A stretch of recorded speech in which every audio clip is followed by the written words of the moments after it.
Celestial, esse é o nosso desejo, Senhor, chegar ao final do caminho, Pai. Há muitos anos atrás, Senhor, temos ouvido esse toque da trombeta, Pai, esse toque do Evangelho, do jubileu para nós, e temos deixado, Senhor, o nosso amo antigo, o pecado que nos prendia, Pai, e temos, Senhor, sido libertos, Pai, pela voz do Evangelho desse dia, Senhor. Se há alguém que ainda não tem sido liberto, Pai, completamente, que nessa noite, Senhor, ao soar o Evangelho, que ele possa, Senhor, reconhecer que esse toque é para ele, que é para ele deixar, Senhor, o seu velho amo, e agora ele pode sair livre, porque o ano do jubileu tem soado já para nós nesse tempo, Pai.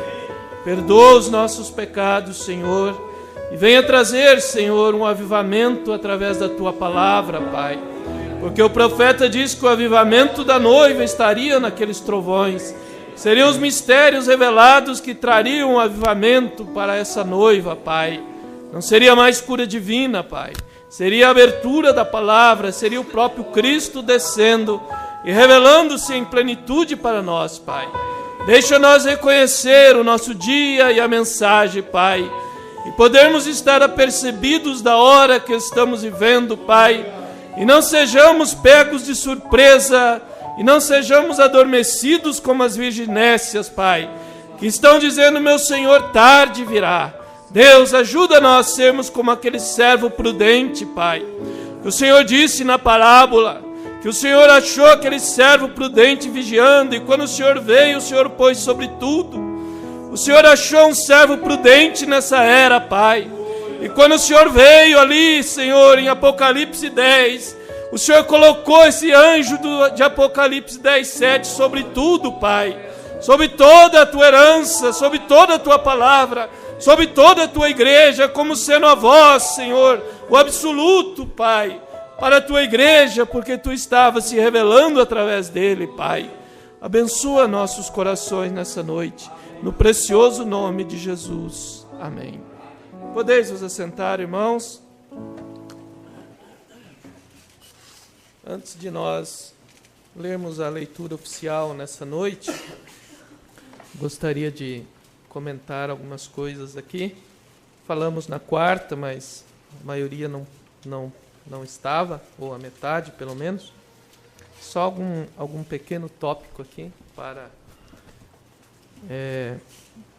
finalizar essa semana que nós tivemos como alguns dias já, falando deste evento de 28/2/63, que foi o evento de Apocalipse 10, né? Apocalipse 10, capítulo do verso 1 ao verso 7. Né? Creio que todos vocês já estão familiarizados com isto, mas sempre é importante, às vezes, reprisarmos algumas coisas para que isso fique bem estabelecido. Né? E estivemos falando sobre o ano do jubileu, né? E a escritura de Levítico 25, que o irmão Brano usou para pregar, retorno e jubileu. E ali diz, e também contarás 7 semanas de 7 anos, 7 vezes 7 anos, de maneira que os dias das 7 semanas de anos serão 49 anos. Então, no mês 7º, aos 10 do mês, farás passar a trombeta do jubileu. No dia da expiação, fareis passar a trombeta por toda a terra. E santificareis o ano 50º, e apregoareis liberdade à terra e a todos os seus moradores. Ano de jubileu vos será. E tornareis cada um a sua possessão, e cada um a sua família. Então este era o ano do jubileu. Após ser contado 7 semanas de 7 anos, então vinha o ano 50º, no mês 7 aos 10 do mês, então era o dia da expiação. Por isso que o irmão Brana diz que dentre aquelas festas que havia para Israel, a penúltima festa era a festa da expiação.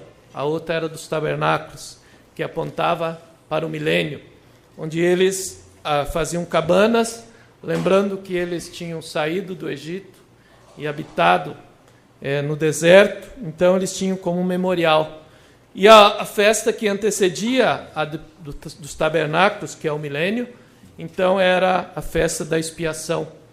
Por isso o irmão Branda diz que as virgens nécias não irão no rapto, porque não chegaram à expiação plena, ou seja, não tiveram realmente toda a palavra, que é o Cordeiro, que é Cristo, né? Mas aqui nós vimos que o ano jubileu tocava depois dessas 7 semanas de 7 anos. Então o profeta diz, na mensagem à brecha, este livro selado com 7 selos é revelado no tempo dos 7 trovões de Apocalipse 10. Então nós vemos que esse livro só podia ser revelado se os trovões soassem. Então, se os trovões não tivessem soado, o livro não poderia ter sido revelado até hoje. Por isso que os trovões soaram, e são as revelações contidas nos 7 selos. Por isso, irmão Brandir, esse livro selado com 7 selos é revelado no tempo dos 7 trovões de Apocalipse 10. Então não tem como você dizer que os trovões não foram revelados, então você estaria negando a abertura dos 7 selos, né? Então isso é um tópico. E aqui, na mensagem à brecha, vocês poderão ler toda ela, e aqui eu só quero tomar aqui. Agora, nós sabemos que ele é o leão da tribo de Judá. Lá, ele é um cordeiro, em Apocalipse 5. Mas aqui, ele é um leão. Em Apocalipse 10, ele trovou 7 vozes como de leão. E sendo ouvidas 7 vozes, eu ia escrevê-las. Aí foi dito para João não escrevê-las. Agora, vejam, o mistério desse livro, selado com 7 selos, será revelado ao soar da mensagem do 7º anjo da igreja. Vem? A mensagem do 7º anjo começa a soar. E aí estão as mensagens escritas, e nós a temos em fitas e em forma de livro. Agora, ao começar a soar a mensagem, o mistério de Deus deveria ser consumado. Agora observe, naquele tempo, nós agora observaremos, o livro do mistério de Deus não é revelado até que seja ouvida a mensagem do 7º anjo. Agora, esses pontos são importantes nos selos. Eu estou certo para que cada parte deve ser juntada. Então, e aí ele diz, ainda mais, na página 8. Agora, quando os selos forem rompidos e o mistério for revelado, então os selos primeiro foram abertos no céu, né? Porque quando foi feito o anúncio de quem era digno de abrir, o cordeiro se apresentou, e João olhou para ver se era um leão e era um cordeiro, porque ele vinha ensanguentado, ele havia pago o preço lá na cruz, e então ele veio, e ele era o parente redentor, então ele era digno de tomar o livro, que tinha os nomes pelos quais ele morreu, que era a parentela, que era a descendência de Adão que havia caído. E então, todos nós estávamos naquela condição caída. Mas quando esse parente redentor veio, então, e disse, não chore, o ancião disse, não chore, João, o leão da tribo de Judá venceu e ele é digno. E João olhou, então ele viu que vinha um cordeiro ensanguentado. Era o nosso parente redentor, Cristo. Por isso os selos são abertos primeiro no céu. E então, quando os selos forem rompidos e o mistério for revelado, desce o anjo, o mensageiro, Cristo, colocando seus pés sobre a terra e sobre o mar, com um arco-íris sobre sua cabeça.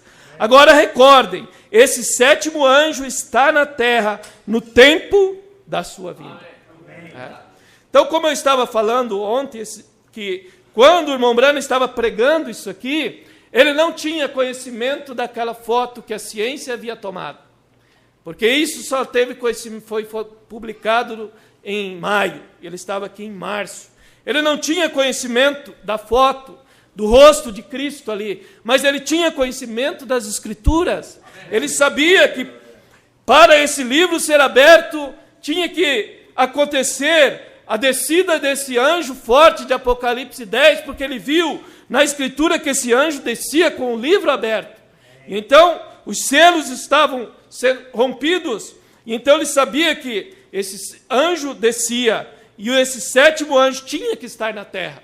Então ele conhecia a Escritura. Porque primeiro de Deus fazer qualquer coisa, tem que estar conectado na Escritura. Por isso que essa nuvem, nós nunca poríamos atenção a ela se não estivesse conectada na Escritura. É o cumprimento da Escritura de Apocalipse 10, de Lucas 21, 27, de Atos 1, 8. Então, não é alguma coisa qualquer, é o cumprimento da Escritura. Né? E então, o irmão Branham sabia disso. E ele diz, assim como João estava entregando sua mensagem ao mesmo tempo que o Messias veio nos dias, e João sabia que ele o veria, porque era ele quem o introduziria.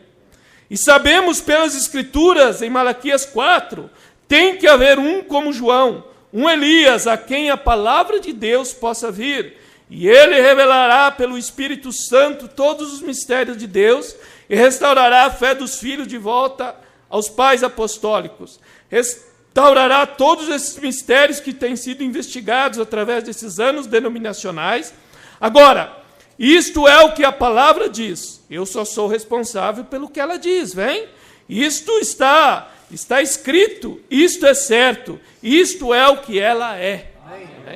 Então, o que a palavra diz, nós somos apenas responsáveis por dizer o que ela diz.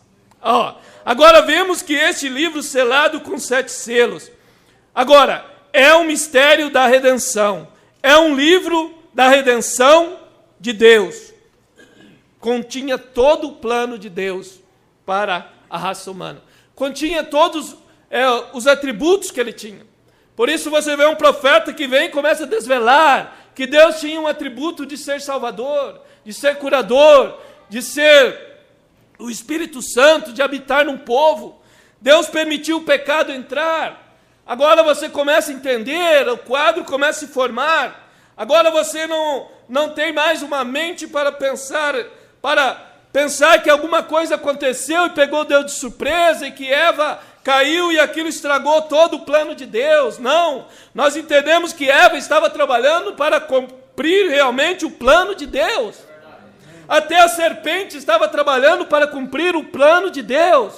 Lúcifer estava trabalhando para cumprir o plano de Deus. Ou então Deus seria um Deus derrotado. Ou então, quando Deus criou Lúcifer, ele não sabia que ele seria o seu maior opositor. Irmão, hoje nós entendemos que esse mistério foi desvendado para nós. Então nós sabemos que tudo isso faz parte de um grande Deus que arquitetou todo um plano. Apenas ele não podia jogar o homem no pecado. Ele tinha que colocar uma lei do livre-arbítrio para que o homem pudesse entrar pela sua vontade própria ao pecado. Assim como o homem hoje, ele tem um livre-arbítrio para entrar à árvore da vida, porque o caminho foi aberto para nós plenamente hoje.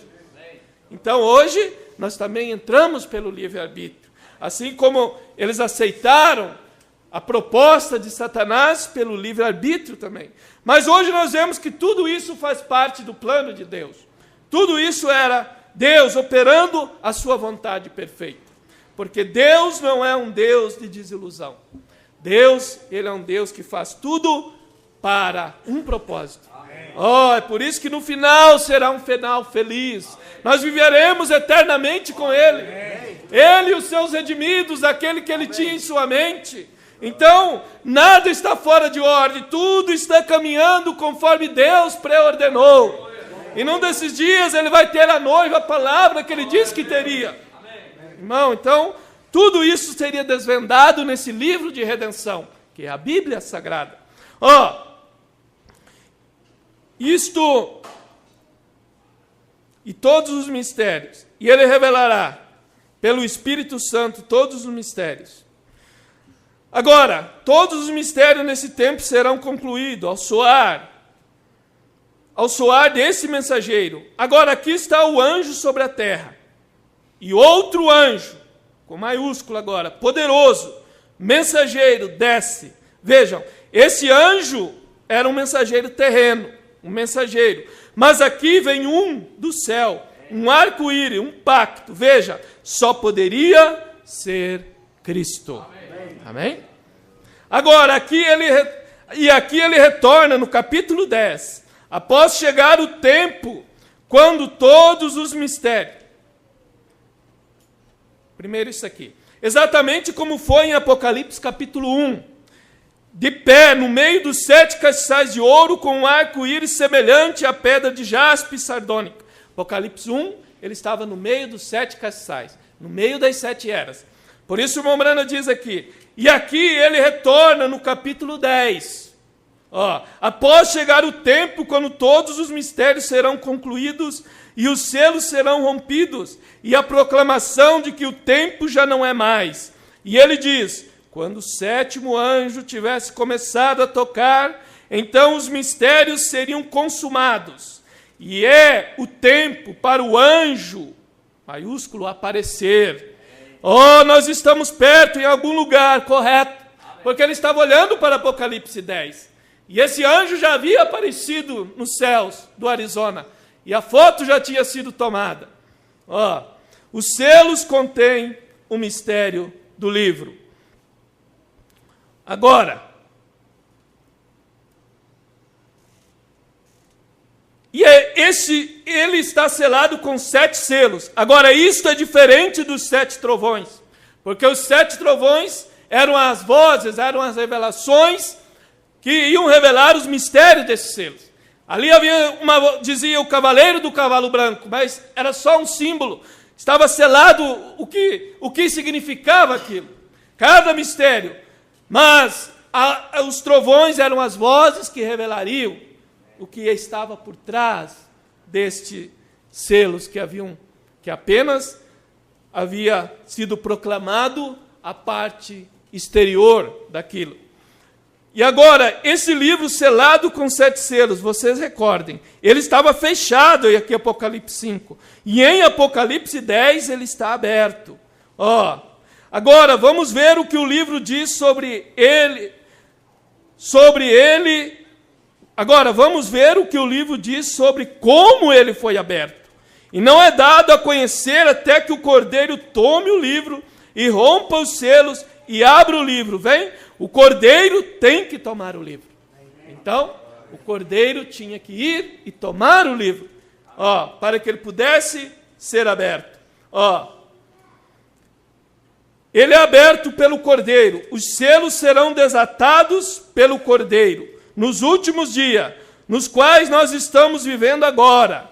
E não é dado a conhecer até que o Cordeiro tome o livro e rompa os selos, porque recordem, o livro estava retido nas mãos daquele que estava sobre o trono. E o Cordeiro vem ao que se assenta sobre o trono e toma o livro da sua mão direita. Toma o livro. Isto é profundo. Tentaremos esclarecer isso se pudermos pela ajuda do Espírito Santo. Agora nós estamos dependendo dele. E nós veremos mais tarde. Isso é no fim do tempo, quando o tempo estiver esgotado. Então era Deus em morfe, Deus mudando de forma. Agora ele estava vindo como um cordeiro. Ele estava vindo como um parente redentor. Ele estava vindo e tomando o livro daquele que estava sobre o trono, do grande Pai, o Espírito Santo, que enche o céu e a terra. Mas agora ele tinha se comprimido em um corpo de carne, chamado Jesus, o Cordeiro. E então agora, quando o anúncio é dado, ele vem e se apresenta em outra forma. Não eram 2 deuses. O mesmo Deus agora que vem em uma forma de Cordeiro agora, de Redentor, para tomar o livro. E é o Cordeiro quem o interpreta. Agora, isso aqui eu queria chegar. Este livro não é revelado até que as eras da igreja e as eras denominacionais tenham acabado. Por isso o ano do jubileu era no ano 50º, após 7 semanas de 7 anos. mostrando que o ano do jubileu seria depois das eras, porque o profeta diz, esse livro não é revelado até que as eras da igreja, as eras denominacionais tenham acabado e não houver mais tempo. Vem isto? Isto é revelado após as eras da igreja e as eras denominacionais terem acabado. Então nós temos que entender que há um tempo que espiritualmente, para Deus, as eras acabaram. Laodiceia acabou. E então, quando você vê o irmão Brandt dizendo que a era termina quando o rapto acontece, é a verdade. Não há choque nisso. Apenas que, cronologicamente, a era de Laodiceia está aí, fria, morna, vomitada da boca de Deus. Dizes rico sou. Por isso o irmão Brandt diz que a era de Laodiceia são os pentecostais. E eles estão aí. E quando o rapto acontece, então, termina esse tempo da era de Laodiceia, cronologicamente. Mas, espiritualmente, esse livro não poderia ser revelado, diz o irmão Brandt, até que as eras, senão após as eras denominacionais terem acabado, quando Cristo veio fora das eras. Amém? Eu creio que é só para nós podermos entender, né? Porque como entenderão se não há quem os explique, não é verdade? E eu creio que se Deus nos chamou para pregar, então nós devemos saber como esclarecer as coisas para o povo. Amém? Vamos nos pôr de pé? Vamos à escritura de São Mateus, capítulo 14. Vamos ler a partir do verso 22. Deus abençoe os irmãos, creio que estão transmitindo, né? Estamos em transmissão, então todos vocês também são nossos convidados a participar conosco. São Mateus, capítulo 14. Vamos ler a partir do 22 ao 27. E logo ordenou Jesus que os seus discípulos entrassem no barco e fosse adiante para outra banda, enquanto despedia a multidão. E despedida a multidão, subiu ao monte para orar à parte. E chegada já à tarde, estava ali só. E o barco estava já no meio do mar, açoitado pelas ondas, porque o vento era contrário. Mas à quarta vigília da noite dirigiu-se Jesus para eles, caminhando por cima do mar. E os discípulos, vendo-o caminhar sobre o mar, assustaram-se, dizendo, é um fantasma, e gritaram com medo. Jesus, porém, lhes falou logo, dizendo, tende bom ânimo, sou eu, não temais. Pai celestial, Tu és o mesmo ontem, hoje, eternamente, Pai. Nós temos recebido uma mensagem que tem tirado o Senhor da história, Pai, e tem trazido o Senhor para o tempo que estamos vivendo, Pai. E nós queremos, Senhor, ser vivificados nessa noite pela Tua palavra, Pai. Abençoa-nos, Senhor, enquanto a ouvimos, no nome de Jesus. Amém. Podeis assentar. Nós vemos que, após ele despedir a multidão, subiu ao monte para orar à parte. E chegada já à tarde, estava ele ali só. No tempo da tarde, ele estava só. Mas havia uma promessa para nós hoje, que no tempo da tarde haveria luz. E aqui diz que a quarta vigília da noite dirigiu-se Jesus para eles. Eu não tive a curiosidade de procurar o que seria a quarta vigília da noite, mas se alguém souber aí, puder me ajudar, para nós vermos o que seria essa quarta vigília da noite, que Jesus se apresenta para eles novamente. Nessa noite nós vamos pensar um pouco sobre, baseado nessa mensagem do nosso profeta, não temais.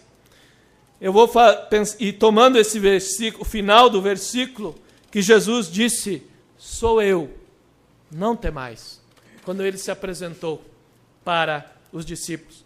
E o que fez maravilhoso para nós essa mensagem, a abertura dos 7 selos, porque o próprio irmão Brana diz: para mim se tornou um novo livro, quando os selos foram abertos para ele.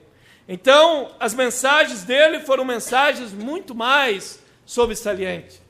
Vocês que acompanham as mensagens sabem que agora ele começou a falar coisas que antes ele não tinha a visão daquilo, ou não era tempo para ele ver, né? Os próprios selos, você sabe que ele mesmo diz: eu preguei, e quando veio a revelação, então aquilo foi totalmente ao contrário. Porque agora chegou o tempo em que o Cordeiro desceu à terra para abrir os mistérios para nós. Por isso o irmão Brana usa a expressão: se tornou um novo livro para mim. E eu creio que se nós somos convertidos da mensagem do 7º anjo, esse é o tempo que esse livro, essa mensagem, que é o livro aberto, tem que se tornar nova para nós também.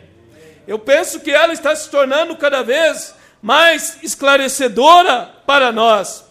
Por isso nós vemos as Escrituras, quando Jesus disse: sou eu, não temais. E quando vem um profeta e levanta as Escrituras e traz esse Deus da história e mostra para os nossos dias. Porque nós somos o único povo que fomos privilegiados, porque o mesmo sinal que foi feito lá no leste se levantou no oeste. O mesmo Cristo que se manifestou no leste se levantou no oeste novamente. Por isso a Escritura diz: como o relâmpago que alumia desde o leste até o oeste, mostrando que novamente no final, esse mesmo relâmpago ia brilhar no oeste novamente. O mesmo Cristo, o mesmo poder, o mesmo evangelho, o mesmo ministério. O irmão Brana chega a dizer que é o mesmo ministério excetuando, ou seja, menos o seu corpo físico, porque agora ele estava usando um corpo terreno, mas era o mesmo ministério em 3 etapas novamente. Cura divina, discernimento e abertura da palavra. E então, as 3 etapas e a última etapa, a pregação aos perdidos. Então era o mesmo ministério se repetindo novamente nesse dia.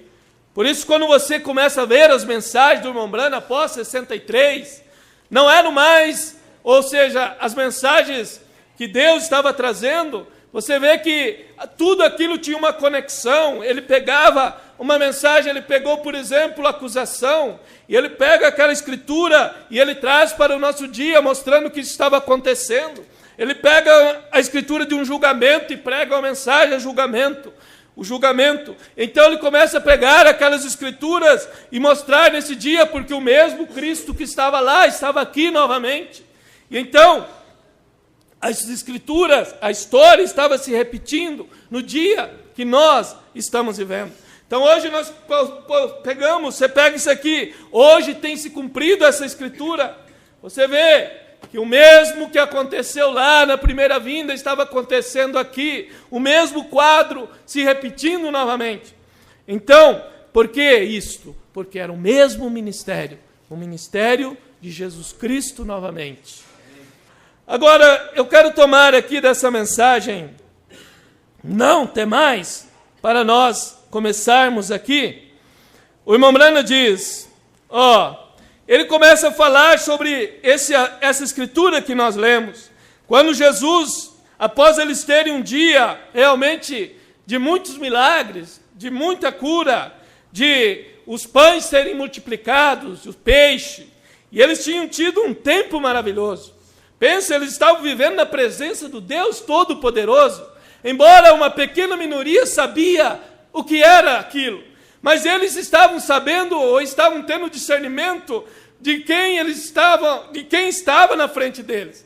Então, vamos dizer assim, eles eram a nata da sociedade daquele dia. Não era Herodes, não era Pilatos, não, perante o mundo era, mas perante Deus, a nata da sociedade eram esses 12 discípulos, eram esses homens que não conheciam muito, e talvez não sabiam nem ler alguns deles, mas eles estavam tendo uma oportunidade de conhecer o que Deus estava realizando diante dos seus olhos. Eles estavam vendo a maior coisa que poderia acontecer na terra. O próprio Criador vindo em uma carne humana e habitando no meio deles. Era um quadro maravilhoso que eles estavam usufruindo disso. Eles estavam tendo um grande privilégio. E então, quando você tem a revelação do que Deus está fazendo, para os outros não tem nenhum sentido. Para os outros parece loucura, mas para você que compreende o que é a palavra de Deus e pode ter os olhos abertos, você simplesmente é uma pessoa que está sempre regozijando, e era o que os discípulos estavam fazendo. E o Membrano diz, eles estavam tendo uma reunião de testemunho. E um se levantou e disse, eu estou com vontade de testificar. Eu gosto disso. Eu gosto de uma boa reunião de testemunho. Quando você tem algo para testificar. Quando você tem algo para dizer do que Deus fez na sua vida. De como Ele abriu os seus olhos, de como Ele te mudou, de como Ele te chamou. Por isso é que cada um que vem a Deus tem que ter uma experiência pessoal com Deus. Você tem que saber que Deus tratou com você, que Deus abriu os seus olhos, que Deus mostrou o batismo em nome de Jesus Cristo para você. E quando você tem essa revelação e Deus mostrou para você, então é uma experiência pessoal. Você pode testificar, não, isto eu vi com meus olhos. E era o que os discípulos estavam dizendo. Isto ficou estabelecido para mim hoje, disse João, em minha mente, se nós não estamos seguindo, isso ficou estabelecido em minha mente, que nós não estamos seguindo algum tipo de fanático, como o resto do mundo quer nos fazer acreditar. Nós estamos seguindo aquele de quem as Escrituras falaram. Isto ficou estabelecido. Eu quero dar o meu testemunho. Porque havia oposição para Jesus naquele dia. Era um dia que havia muita oposição para ele. Por isso eles estavam reunidos dizendo, ele não é um fanático como os fariseus estão dizendo. Como na sinagoga eles estão proclamando que as pessoas não devem ouvir esse Jesus de Nazaré. Porque havia, irmão, um complô contra Jesus. Você não pensa que Jesus era bem-vindo. Não, Jesus não era bem-vindo no meio dos fariseus, porque Jesus vinha para testificar da verdade para eles. E a verdade nunca é bem recebida no meio do sistema organizado do dia. É por isso que a mensagem desse dia não é aceita no meio denominacional desse dia. Porque ela veio para mostrar o que as Escrituras dizem para nós. E Jesus também não era bem aceito. Jesus não era bem-vindo no meio deles. Havia muita oposição, como há hoje. A oposição é um sinal de que Deus está por trás daquilo em muitas das vezes. Porque quando aquilo está na Escritura, aquilo vai haver oposição. E eu tenho observado o nosso Senhor em muitas coisas, curando, diz outro discípulo, os enfermos e assim por diante. Mas hoje, irmãos, quando eu vi pegar aqueles 5 pães e os 2 peixes, então, e quando ele tomou aquele pedaço e do pão e partiu, e dessa metade colocou no prato, enquanto sua mão voltava, ele estava mais um pedaço do pão assado ali. Agora, há alguma conexão entre ele e Jeová, porque ele estava criando aquele pão e aquele peixe bem diante de mim. Ninguém podia fazer isso senão Jeová. Então João estava testificando disso, que ele tinha visto com os seus próprios olhos o pão ser quebrado e mais pão aparecia. O peixe sendo quebrado e mais peixe assado aparecia. Era uma experiência muito grande que ele tinha tido. Eles estavam tendo uma experiência com o sobrenatural. É igual hoje. Por isso é que o ministério de Cristo hoje tinha que ser igual, porque tinha que ser algo muito sobrenatural. Por isso hoje teve novamente curas, ressurreição, trazer esquilo à existência. Irmão, ressuscitar um peixinho, isso é mais do que um homem, isso é o mesmo Deus que viveu na Galileia, que veio nesse dia para fazer o ministério do Filho do Homem muito sobrenatural para nós, para produzir em nós o mesmo tipo de fé que teve a igreja primitiva. Porque eles tiveram uma fé perfeita, porque eles andaram diante do Filho do Homem, eles viram o poderoso Deus desvelado diante deles. E se nós não vermos esse mesmo Deus desvelado diante de nós, isso nunca vai produzir fé de arrebatamento em nós. Mas quando nós pudermos ver esse mesmo Deus desvelado diante de nós, então isso vai levar a igreja a reconhecer a sua posição e reconhecer a palavra e o cumprimento da palavra de Deus para esse dia o dia que nós estamos vivendo. Agora, o profeta diz, aquele pequeno garoto, quando ele colocou o que ele tinha na mão de Jesus, e ele tinha aqueles 2 peixinhos e 5 pães, e talvez uma pequena fé, mas aquela pequena fé que você tem fé o suficiente talvez para vir à igreja. É quando você começa a seguir a Jesus, há uma pequena fé muito pequena em você. E você às vezes tem que lutar até para vir à igreja. Às vezes você não tem ânimo para vir à igreja. Quando você começa a servir a Jesus. Mas quando você vê pessoas que estão há anos servindo a Jesus e ainda não têm estímulo para vir à igreja, irmão, essas pessoas estão precisando de alguma coisa, de um sacudimento.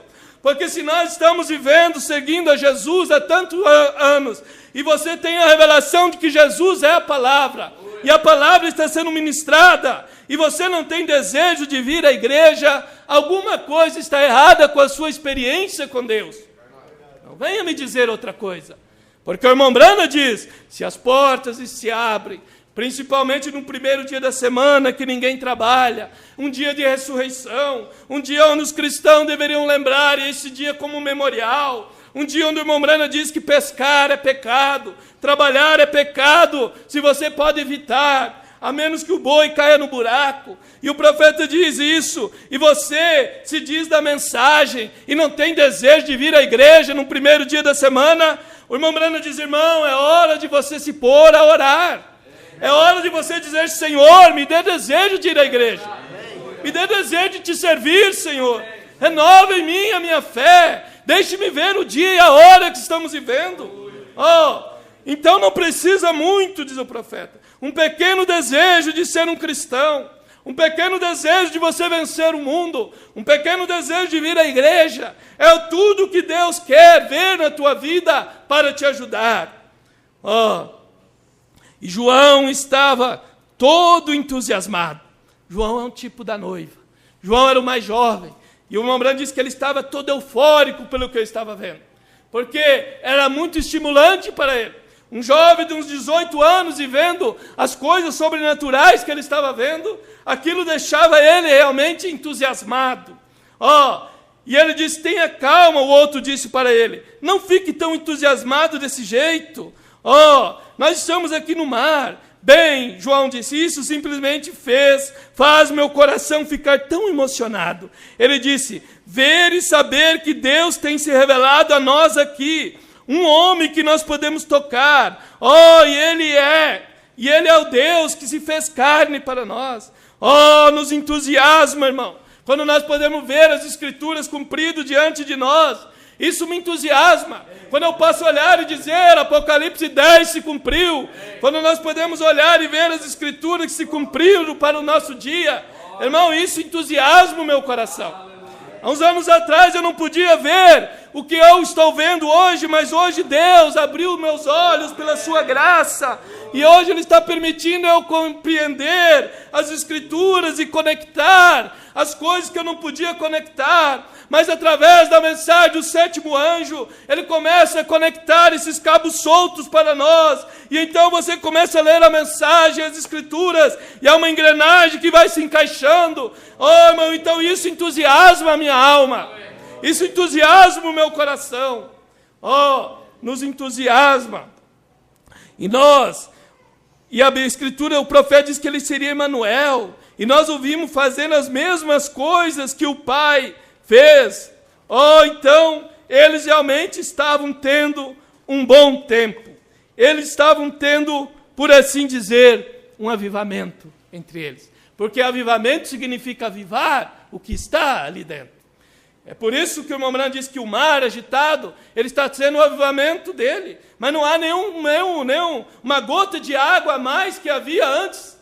Simplesmente agora ele está tendo um avivamento. E quando ele está tendo aquela agitação, é para jogar as coisas velhas para fora e limpar, diz o profeta. As garrafas começam a ir para a praia, toda a sujeira começa a ir. E é isso que o avivamento para a noiva traz. Quando a abertura da palavra vem, você vê o anjo forte descendo, você vê a escritura cumprindo, você vê que é tempo de rapto. Irmão, isso traz o avivamento para o coração de você. E você não quer mais as coisas do mundo na tua vida. Você começa a querer aplicar o sinal na tua vida a cada dia. Você começa a ver que é hora de libertação, é hora de sair dessa terra. Isso começa a produzir algo em você. Isso começa a te despertar. Você não está com uma virginéssia adormecida. Não, você está em expectativa. Você não está pensando, meu Senhor tarde virá. Você pode ver pelos sinais, pelo acontecimento, que esse pode ser o ano do rapto. Pode ser esse o último ano, eu não sei. Mas estamos vivendo num tempo onde isso é perfeitamente possível de acontecer. Então a noiva está em expectativa. Ela está tendo um avivamento. A palavra está sendo avivada em você. Você está trazendo Jesus à cena. Você está despertando Jesus, como o profeta disse. Jesus estava no barco com eles, mas o que eles precisavam era despertar a Jesus. Jesus é a palavra, é a mensagem. Se ela está em seu coração, você tem que despertar esse Jesus na sua vida e começar a aplicar o sinal na sua vida. Limpe a sua casa. É hora de partida, irmão. É hora de comer o cordeiro completo. Israel tinha que comer o cordeiro todo, ele, para poder sair do Egito naquela noite. Era um tempo crucial. É o tempo de comermos toda a palavra para essa hora. Porque é isso que Deus está requerendo. Que essa noiva participe de toda a palavra. Da expiação completa. Do cordeiro completo. E então, eles estavam tendo um grande tempo, diz o profeta. E eles estavam avivados. Eu penso que a noiva tem motivo para estar alegre, porque a hora do rapto está à mão. A hora que nós tanto ouvimos, desde que viemos a mensagem, nós viemos ouvindo do rapto, e agora está chegando a hora onde isso está mais perto do que nunca. Essa é a hora onde a coisa pode ser sentida. Nós vemos o mover de Cristo, nós vemos o mover do anticristo, mas Deus tem nos advertido de tudo isto. E nós estamos aqui simplesmente a um passo de entrar a nossa teofania. Irmão, é uma hora muito especial que a noiva de Cristo está vivendo. Por isso Jesus disse, vigiai, para que aquele dia não vos pegue de surpresa. Não sejais sobrecarregados pelos cuidados da vida. Por isso nós devemos estar hoje, mais do que nunca, olhando para a hora da saída dessa terra. Enquanto trabalhamos, enquanto fazemos isto, é hora de nós cuidar para não se enrolar nas ramas de batata, como diz o mensageiro. Eu creio que um verdadeiro eleito nessa hora, ele está fazendo tudo o que deve fazer, porque o irmão Branham nos ensinou a fazer isso, continuar trabalhando. Mas acima de tudo, nós estamos com o nosso olhar lá em cima. Nós não queremos nada que venha atrapalhar a nossa fé. Nós não queremos nenhum dinheiro que venha tirar a minha sinceridade com Deus. Eu não quero nenhum trabalho que venha tirar eu de ser um cristão genuíno e verdadeiro. Eu creio que a verdadeira noiva, ela está em amor com Cristo. Ela está realmente vigiando por essa hora. Ela está como a prima órfã. Ela tinha recebido a promessa que ele voltaria. Ela estava em expectativa. Ela sabia que ele voltaria por ela. Quando você tem essa promessa individual no teu coração, quando você sabe que ele vai voltar por você, irmão, como cantamos hino, ele voltará por mim, eu sei. Você tem que saber que ele voltará por você. Não é que ele voltará para o pastor, ele tem que voltar para você. É isso que você tem que estar. Era assim que a prima órfã estava. Ela sabia que ele voltaria por ela. Ele tinha feito uma promessa no ouvido dela, tinha sussurrado para ela. Por isso a mensagem, irmão, tem que ser pessoal para você. Esse Cristo tem que ser pessoal. Ele tem que se revelar para você. Você tem que ter um contato pessoal com Ele, com a palavra, e ela se abrir para você. A revelação tem que ser individual. Cada um tem que se alimentar por si próprio. Então, eles estavam tendo um grande avivamento. Agora, e essa reunião de testemunho estava acontecendo. E o velho barco simplesmente balançando, e aqueles irmãos ali batendo seus pés e tendo um grande tempo ali. Eu gostaria de estar ali.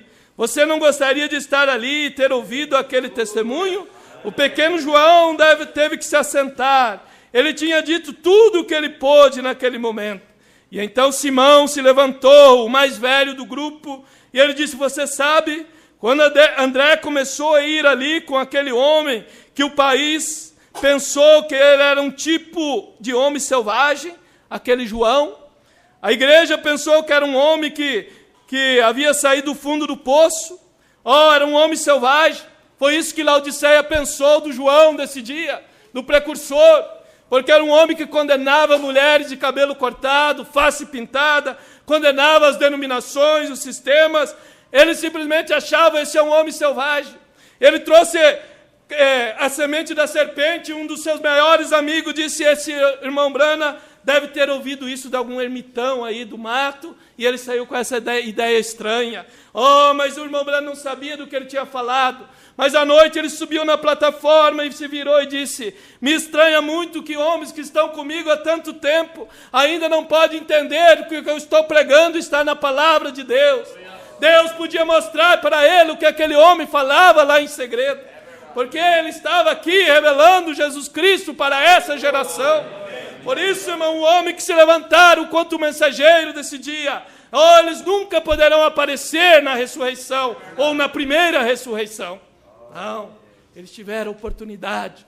E era isso que Simão estava dizendo.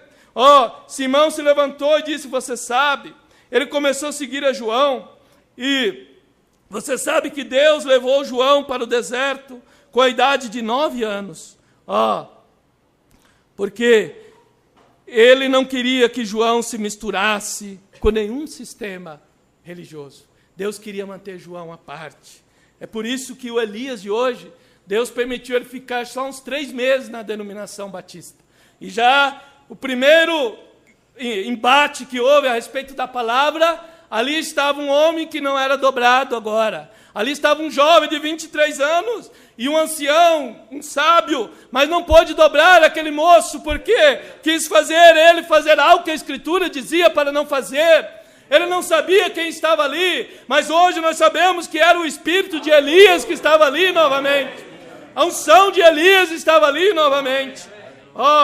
E ele apareceu novamente com 30 anos, porque a sua missão era introduzir o Messias. E o Messias teria o sinal que ele tinha que fazer. A missão dele era introduzir o Messias. Então, João veio para introduzir o Messias. Por isso é que hoje, o mensageiro de Malaquias 4 teve esses 2 ministérios, como nós sempre falamos aqui. Ele teve o ministério do precursor, mas chegou um tempo no ministério dele que ele estava também apresentando o precursado para nós. Cristo desceu, e então agora ele estava revelando esse precursado para nós, revelando todos os mistérios. Porque agora Jesus não podia vir em uma carne física. Isso ele virá somente para o rapto. Ele não podia fazer como ele fez com João. Ele não podia vir aqui. Mas teria que haver um para introduzir ele novamente. E o Messias teria um sinal. E João sabia que ele tinha que saber que sinal era aquele. O Mambrano sabia qual era o sinal. Por isso ele leu, o Espírito Santo levou ele na Escritura. E ele começou a falar de uma samaritana, e que o Messias chegou diante dela e começou a falar e discernir o segredo dela. E quando os pentecostais começaram a ouvir esse homem falando isso em toda a sua mensagem, no final do seu sermão, eu vou levar o meu quadro para Samaria, ali está, como lá, aqui está uma mulher que eu não conheço, e eu não conheço ela, igual estava em Samaria, a samaritana e Jesus. E aqueles pregadores viam aquele homem falando aquilo e pensavam, o que esse homem está querendo dizer? Eles não podiam entender o que estava acontecendo, mas como João sabia que haveria um sinal para identificar o Messias, o mensageiro dessa era, o precursor, sabia que haveria um sinal para identificar o ministério do Filho do Homem nesse dia, que era primeiro discernir o segredo dos corações. Quem levou ele a ver isso na Escritura? O próprio Deus. Amém. Porque ele tinha uma missão de apresentar o Messias, de fazer o sinal messiânico para nós novamente. Se ele tivesse descido ali e recebido um pouco de injeção denominacional, mas ele se separou de tudo para que ele pudesse ouvir e ver apenas o que Deus disse. Foi isso que ele fez com o precursor da primeira vinda. E foi isso que ele fez com o precursor da segunda vinda também. Manteve ele todos esses anos separado de nenhuma denominação. Simplesmente Deus treinando ele. Deus treinando ele ali em Jeffersonville com uma igreja de 100 pessoas ou menos. E Deus estava ali treinando ele durante todos aqueles anos. Treinando ele na sua vida pessoal. Ensinando ele, mostrando que Deus não deixa o erro passar. Mostrando que Deus não aceita que nós não façamos a sua vontade. Deus estava lapidando aquele mensageiro, mas chegou a hora onde aquele homem estava numa posição onde Deus podia confiar algo mais para ele. Então Deus envia um anjo, ele visita e conversa com ele, ele envia ao redor de toda a terra para levar um avivamento de cura divina.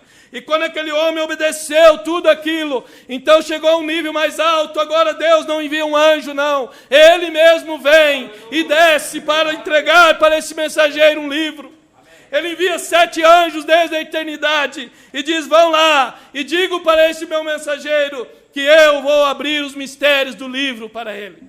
Então Deus foi elevando esse mensageiro a um nível mais alto de fé, de conhecimento, de revelação, longe de todo o sistema. Ninguém sabia o que Deus estava fazendo, porque Deus só faz sempre em segredo. Deus não se dá a conhecer. É por isso que o 7º selo é um segredo, é o mistério da vinda sendo desvelado para nós e ninguém sabe nada. Mas isso já está soando desde 63. E o mundo não sabe nada. Mas nós, pela graça de Deus, Ele teve misericórdia e abriu nossos olhos para nós poder compreender o mover de Deus nesse dia. E quando Ele começou a falar,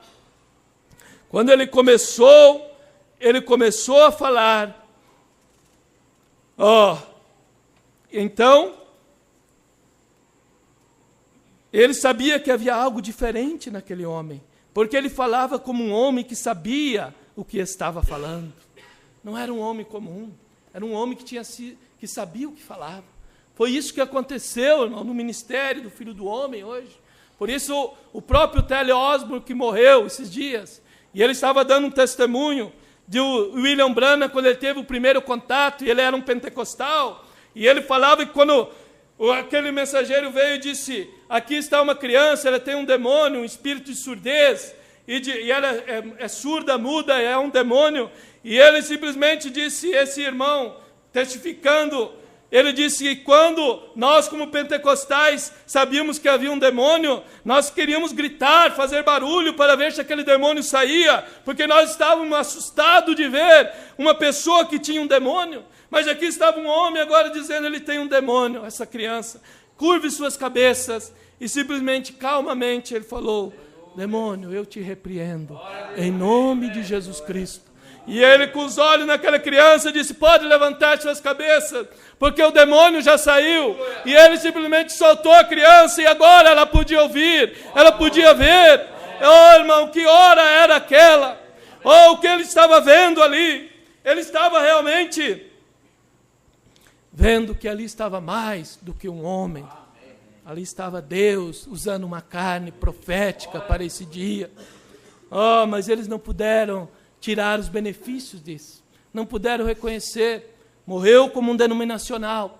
Não vai poder participar da primeira ressurreição. Não vai poder ouvir a voz de arcanjo. Ah, por quê? Porque não pôde, não teve os seus olhos abertos. Deus sabe o porquê, mas não pôde reconhecer o dia, a sua mensagem.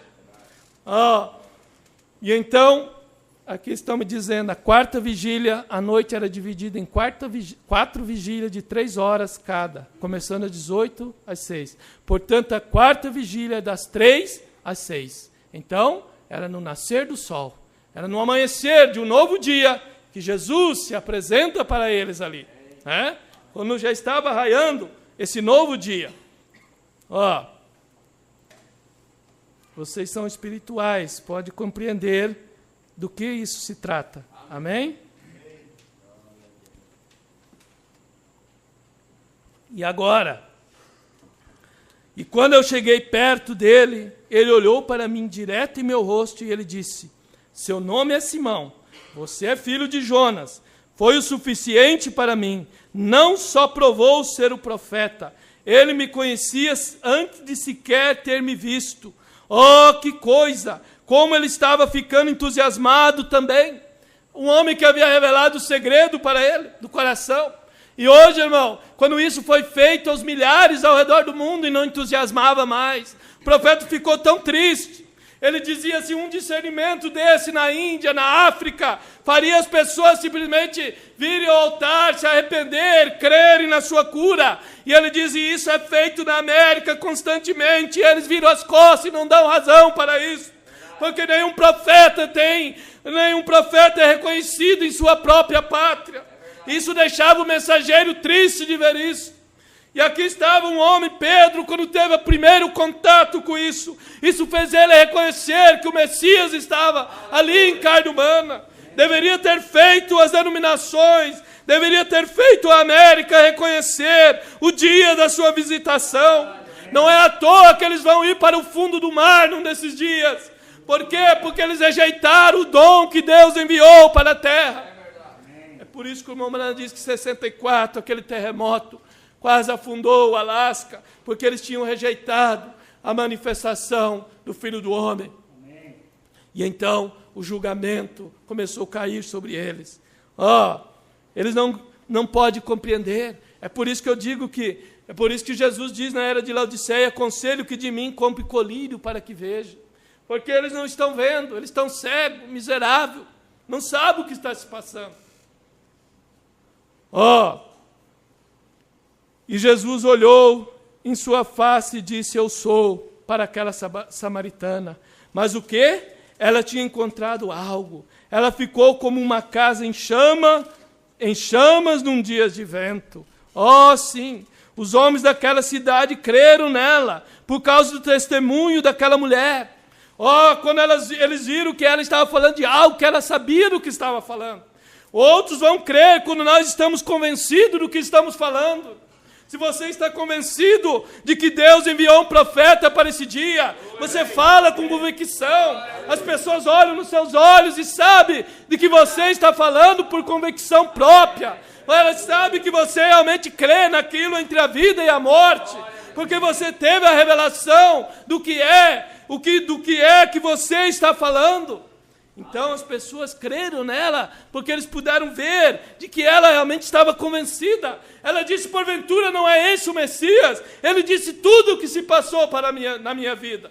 Ele revelou tudo o que eu sou. Aquilo foi o suficiente para ela. E então, a Bíblia diz que o povo creu por causa da mensagem daquela mulher. Aquela mulher é um tipo da noiva. E o mundo hoje tem crido na mensagem por causa da noiva que tem se levantado depois que o mensageiro saiu. E então a noiva agora tem proclamado com tanta convicção a mensagem desse dia, que isso tem convertido a mim, tem convertido a você, e vai convertido cada eleito que tem o seu nome no livro da vida, ainda será convertido. Porque há uma mulher hoje, uma igreja, uma noiva, uma esposa, que tem convicção do que ela está falando. Como essa samaritana tinha convicção. Quando nós temos convicção, você pode falar com segurança. Você pode dizer, irmão, Deus visitou essa terra. O ministério do Filho do Homem se repetiu. Os segredos dos corações foram mostrados. Os mistérios foram revelados. Apocalipse 10 se cumpriu. Você pode falar isso com convicção. Você pode dizer, hoje se cumpriu essa escritura diante dos nossos olhos. Você sabe do que você está falando. Era isso que fez converter aquela cidade.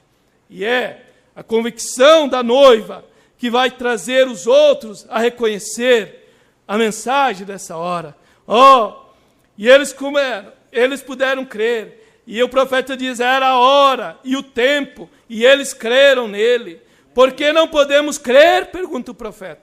Por que Tucson não pode crer? Por que a igreja do mundo não pode crer? Por que a América não pode crer? Porque o mundo não pode crer. Aqui está o que a Escritura diz que deveria estar aqui nesse tempo. E isso está aqui conosco. O mesmo quadro novamente. Mas por que eles não podiam crer?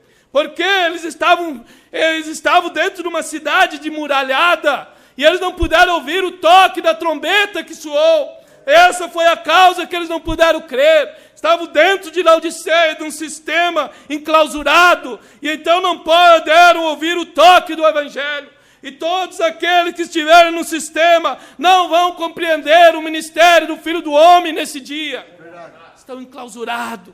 Estão dentro de umas paredes. Babilônia sempre amou se fortalecer. É o espírito da Babilônia velha que veio lá nos dias de Nabucodonosor, com aqueles muros altos, porque eles queriam se fortalecer, eles queriam ser inatingíveis. E aquele espírito veio para a igreja romana, a Babilônia também se fortaleceu e formou todo um grande quadro de um domínio humano com cabeça lá em cima. E todos eles prestam reverência àquele homem. E todos eles se emuralharam no sistema. Mas quando Babilônia estava emuralhada, Deus veio por baixo dos muros e libertou e tirou aquele domínio. Deus tem vindo, irmão, debaixo de todo muro denominacional. Todo sistema organizado não pode segurar os eleitos de Deus, porque Ele vem e liberta cada um. Ele é especialista em libertar.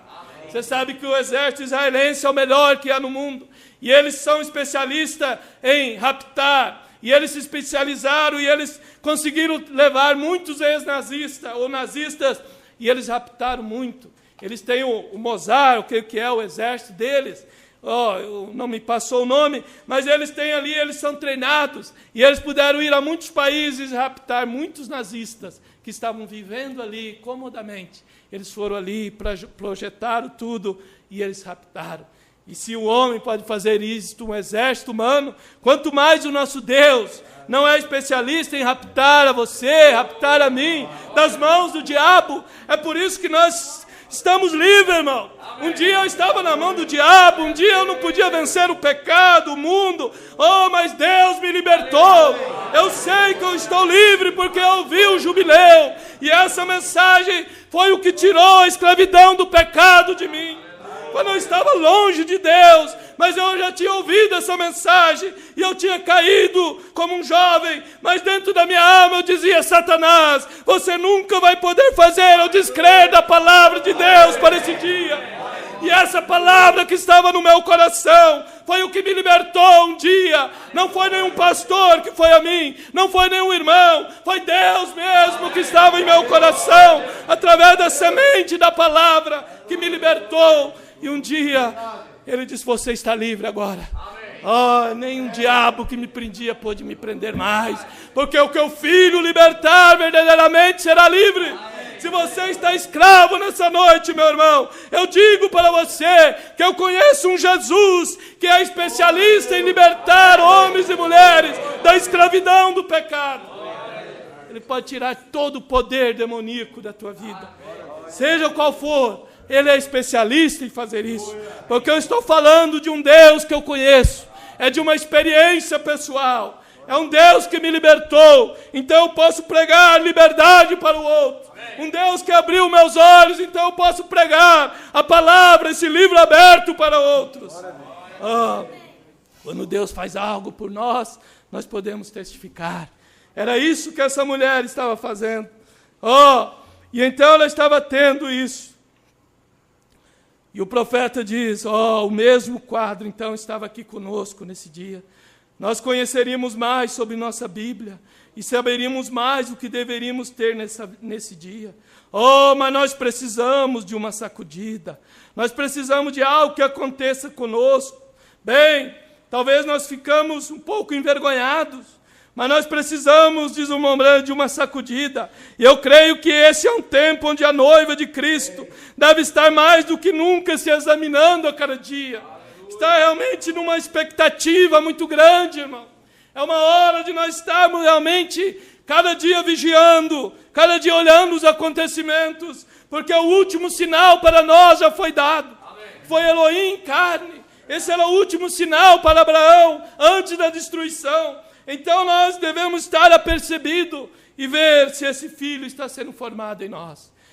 Se esse Cristo, palavra, está sendo formado no nosso coração. Se isso está levando você a amar mais a Jesus a cada dia. Se isso está levando você a querer ser o melhor cristão. Se isso está levando você a querer se inteirar mais da palavra de Deus para esse dia. Querendo ler mais as mensagens. Querendo ouvir o que o pastor prega, o que o pregador prega. E examinar e ler a sua Bíblia. Isso vai mostrar se você está realmente esperando. Se você está realmente se ataviando. Se você realmente é uma virgem prudente.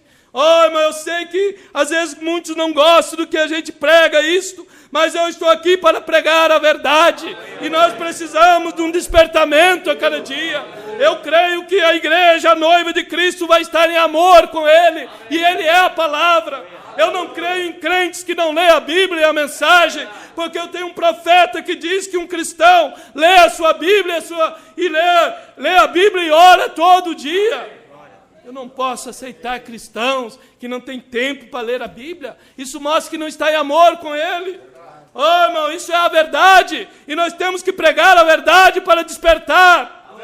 Porque nós precisamos de um despertamento. O Evangelho não é simplesmente o Evangelho de umas mãos aveludadas, como diz o profeta. O Evangelho de João não era um Evangelho apenas para apontar o Cordeiro. Era um Evangelho que apontava o pecado de Herodes. Era um Evangelho que repreendia. Era um Evangelho que trazia correção para aqueles falsos líderes daquele dia. Eu não creio num Evangelho que só fica alisando. Eu creio no Evangelho de William Branham, no Evangelho de Elias para esse dia, que realmente cortava o pecado até as raízes. Ainda que seja eu mesmo, mas eu quero esse Evangelho para mim. Quero ser cortado. Como o irmão Branham diz daquele que ensinou ele a lutar, e o homem quase arrebentava ele, de tanto bater. E ele batia com tanta força que quase arrebentava seu estômago e jogava ele contra o ringue. E às vezes saía para fora do ringue. E aquele homem dizia, o irmão Branham dizia, por que você faz isso comigo, Smith? Ele dizia, você não vai entender agora. Você não vai dar valor agora. Mas quando você estiver lá no ringue, você vai me agradecer por esses golpes tão violentos. E então o irmão Branham lutou 17 lutas e não perdeu nenhuma, porque ele havia sido treinado por um homem que havia ensinado ele a suportar os afrontas do inimigo. E é isso que a mensagem está fazendo conosco. Deus não levou o irmão Branham lá apenas por alguma coisa. Deus levou ele para lhe dar uma lição ali, porque Deus estava guiando aquele menino desde que ele nasceu. Deus levou ele para uma lição. Sua moto derrapa, ele cai e fica no meio dos lutadores de boxe. E aí ele começou a se interessar por aquilo. Começou a ser treinado. Então Deus lhe deu umas lições. Mas chegou um dia, na 17ª, 8ª luta, ele estava já todo inchado, pensando que ele era um bom lutador. E ele subiu para enfrentar um oponente. E então, quando ele subiu, ele disse que aquele homem simplesmente quase matou ele. E ele pensou que ele não ia sair vivo daquele ringue. E ele disse, Senhor, se tu permitir eu sair vivo daqui, eu prometo que eu vou servir ao Senhor. Eu prometo que eu vou deixar de lutar. E então Deus teve misericórdia dele. E ele saiu dali. Então Deus falou, agora chega, rapaz. Você já teve a tua lição. Por isso eu creio, irmão, que todo filho de Deus, que tem o seu nome no livro da vida do Cordeiro, tudo o que acontece com ele, embora às vezes você possa dizer, ele é um desviado, embora às vezes você possa dizer, ela é uma desviada, mas, irmão, é melhor você ter cuidado do que fala, porque às vezes é Deus tendo um propósito naquela vida. Por isso o profeta, eu disse que um dia havia uma irmã que havia se desviado e todo mundo falava, ela se desviou. E o profeta disse, toda vez que eu olhava, eu via o Espírito Santo sobre ela. E um dia o tempo passou e ela voltou e se acertou com Deus. Porque um filho de Deus, ele vai pagar pelos seus erros. Ele vai rastejar e vai se humilhar, mas ele vai vir e pedir perdão se ele é um filho de Deus. Essa é uma característica de um filho de Deus. Ele não tem vergonha de pedir perdão. Ele não tem vergonha de ir aonde ele tem que ir para acertar. Ele quer ser íntegro realmente. E então, o profeta diz, nós precisamos de uma reunião de testemunhos. uma grande coisa a acontecer. Nós precisamos de reuniões de oração, precisamos nos aprofundar e nos desesperar. É verdade. Um profeta falando isso. Amém? É a boca de Deus para esse dia. É verdade, ele diz. Precisamos de Cristo de volta em nosso meio, conhecer a Bíblia. Oh, graças a Deus, porque temos esse Cristo no nosso meio hoje. Graças a Deus que Ele desceu e tirou os selos do livro para nós. E hoje nós podemos dizer, nós conhecemos a Bíblia. Graças a Deus por isso. E o profeta estava pregando isso, tentando abrir a mente do povo. Ele tinha a recém se mudado para Tucson, aqui ele estava, apenas no 7 de junho de 63. Os selos tinham apenas sido abertos. E ele estava tendo uma oportunidade, talvez uma das únicas que ele teve ali, porque ele disse que eu estive 3 anos aqui e nunca me convidaram para os seus púlpitos. E aqui ele estava tentando despertar o povo. Precisamos de Cristo de volta em nosso meio, conhecer a Bíblia. Estamos apenas vagando, relaxando mais e mais o tempo todo. Nós precisamos voltar à fundação original, voltar ao lugar, à rocha da qual fomos lavrados, e começar de novo. Precisamos perder o nosso comodismo, precisamos perder a preguiça de ler, de orar, de vir à igreja. Irmão, isso é a advertência do Espírito Santo. Se você não der ouvido à advertência do Espírito Santo, um dia poderá ser muito tarde. E um dia você vai ouvir uma voz dizendo, como diz o irmão Brana, já aconteceu o rapto e eu fiquei.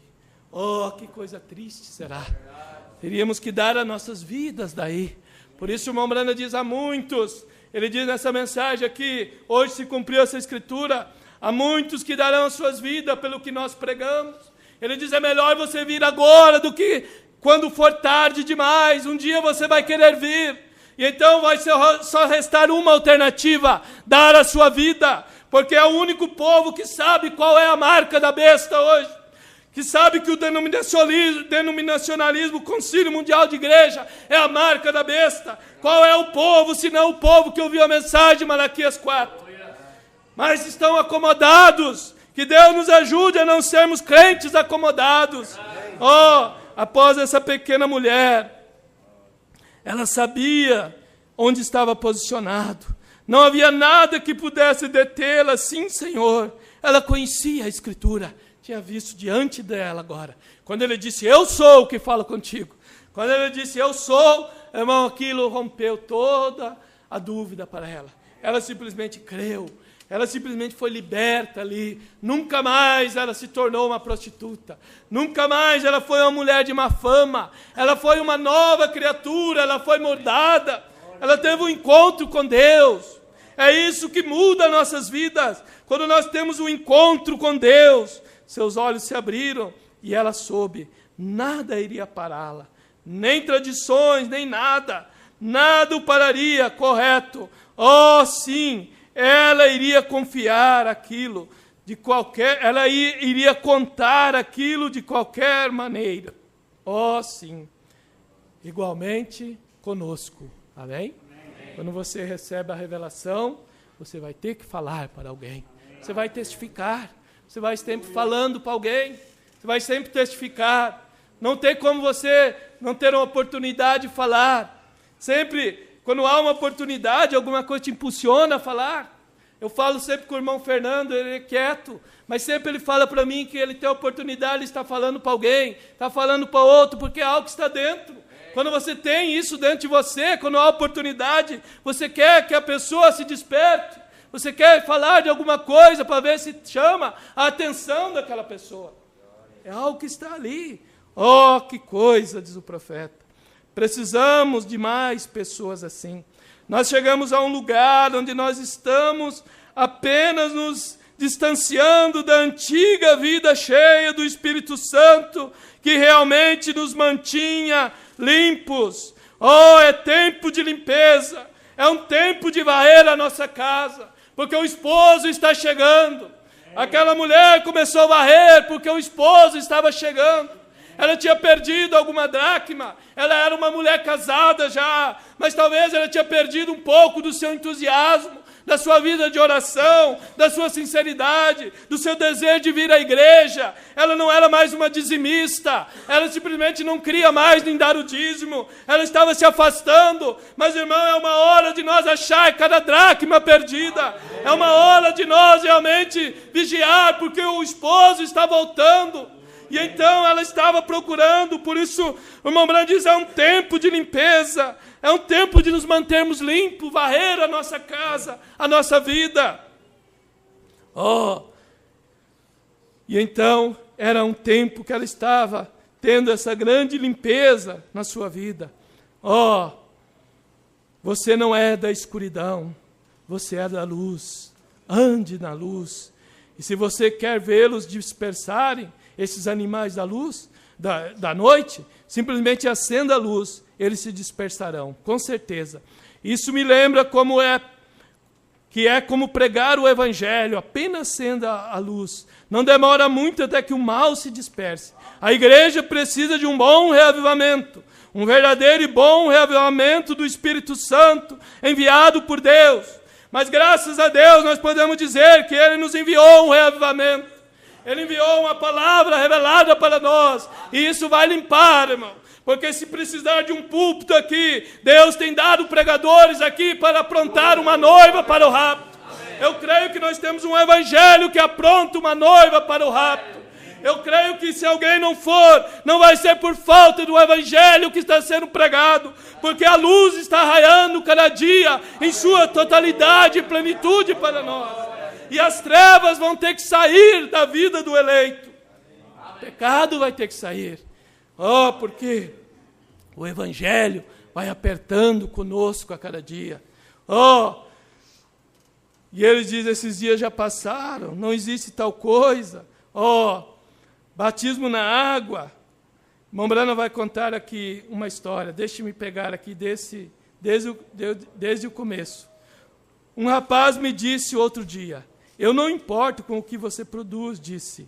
Eu não me importo quantas pessoas mortas você pode provar que foram ressuscitadas. Quantas? Eu não creio nisso. E eu disse, certamente, não, isso não é para incrédulos. É apenas para crentes, vem? Você é um incrédulo, vem? Então você não tem que discutir com o incrédulo. Você fala a palavra, ele não crê, então deixe ele de lado, porque ele é um incrédulo. Agora, nós queríamos vê-la andar, está falando uma tartaruga, porque achamos engraçada a forma como que ela jogava suas patas. E então eu disse, vamos continue andando. E ela simplesmente permaneceu em seu casco. Bem, eu disse, eu vou dar um jeito nela, irmão. Eu fui e arranjei uma vareta, e eu realmente a acertei. Você não consegue tirá-la do lugar, ela permanece deitada ali. E eu disse, ora, eu vou dizer o que vou fazer. Eu a farei andar. E eu a levei até o riacho e eu disse, ou ela vai andar ou eu vou afogá-la. Então eu a enfiei na água e a segurei com as mãos. E apenas algumas bolhas surgiram e ela permaneceu no casco. Batismo na água não o faz você sair do casco. Batismo na água não tira a velha natureza. Por isso há muitos crentes que são batizados em água e continuam com a velha natureza.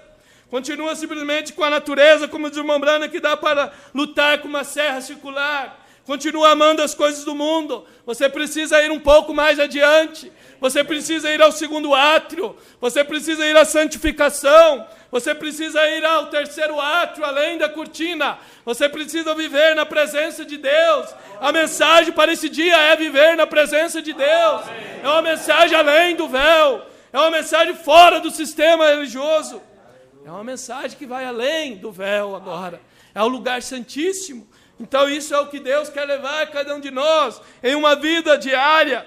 Então o irmão Branham diz, batismo em água não o faz sair do casco. Irmão, você pode batizá-la da maneira que você quiser. Não vai funcionar. Não. Isso é certo. Talvez você consiga algumas bolhas, mas isso é tudo. Por isso, quando João veio, o precursor da primeira vinda, ele diz: eu vos batizo com água, mas há um que está vindo após mim, e ele, eu não sou digno de desatar as suas alpargas, e ele vos batizará com o Espírito Santo e fogo.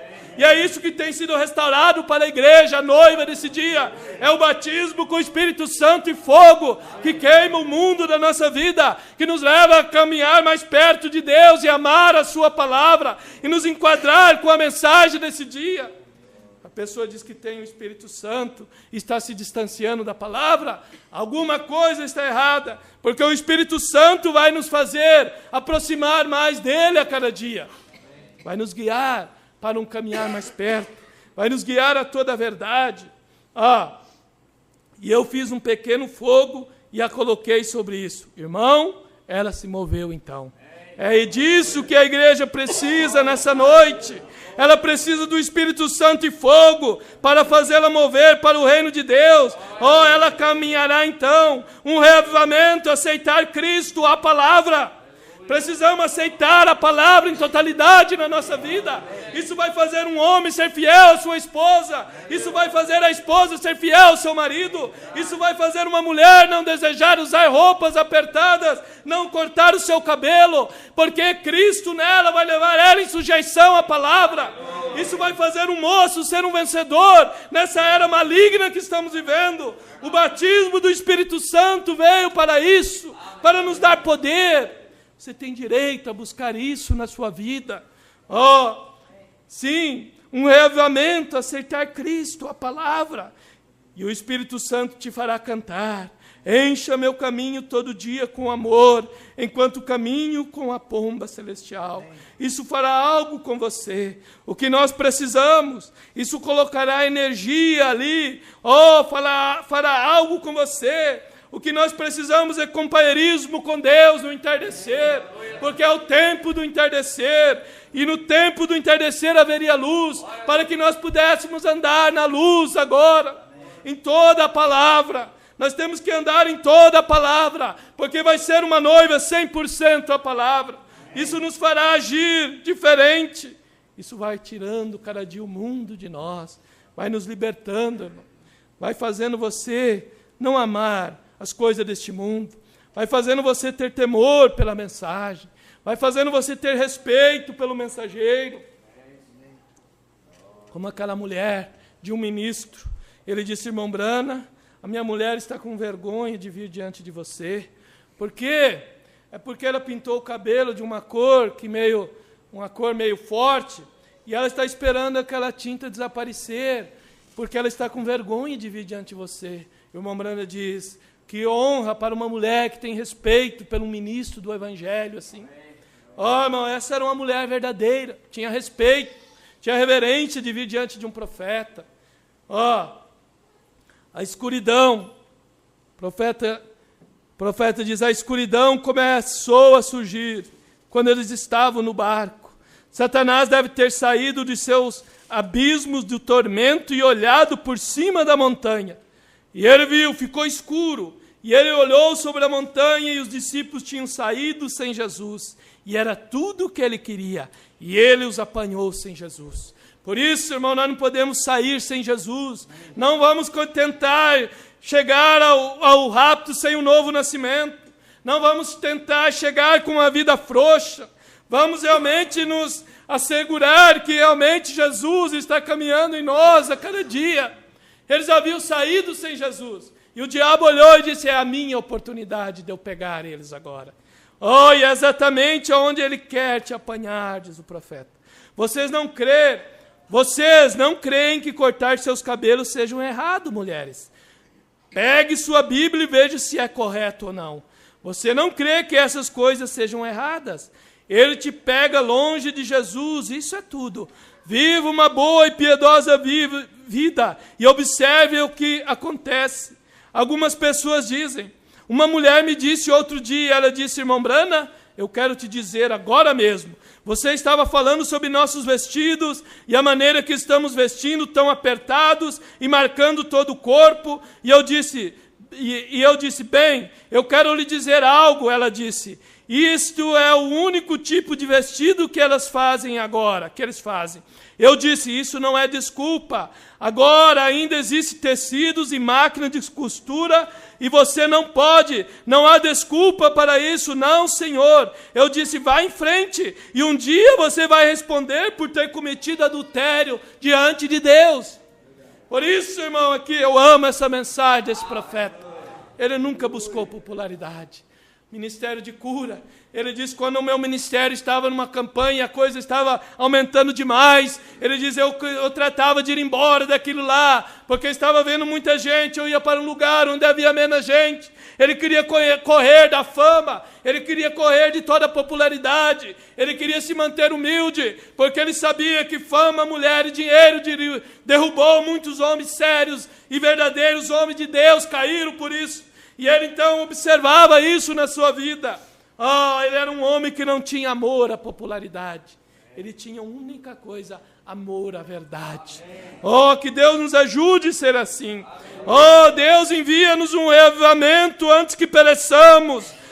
Isso mesmo, precisamos de um avivamento à moda antiga, enviado por Deus, um avivamento que comova a alma, sim, encontrar Cristo de volta entre nós, encontrar Cristo nos antigos altares e reuniões que costumávamos ter anos atrás, encontrar Cristo num desejo de viver a palavra desse dia. Como quando nós viemos a mensagem, havia um desejo de ler as mensagens. Mas eu digo, irmão, eu não perdi esse desejo ainda. Eu ainda continuo com esse desejo de ler a mensagem, a Bíblia, mais do que nunca. Porque agora eu estou lendo com revelação. Agora não é apenas mais, eu estava lendo apenas na parte exterior. Como Rebeca, quando Eliezer estava conduzindo ela para encontrar com Isaac, e Eliezer contava a história para ela do seu Senhor, como ele era, a sua altura, como ele era formoso, e falava tudo para ela. O irmão Brana diz que Abraão enviou presentes para Isaac, em nome de Isaac, para Rebeca. Então Deus veio e enviou presentes para nós, enviou uma primeira puxada, enviou a cura divina, eram presentes, enviou o discernimento, era um presente, mas chegou uma hora que Eliezer não precisava mais descrever sobre Isaac, não precisava mais dos presentes. Agora ela chegou uma hora, ela disse, quem é aquele?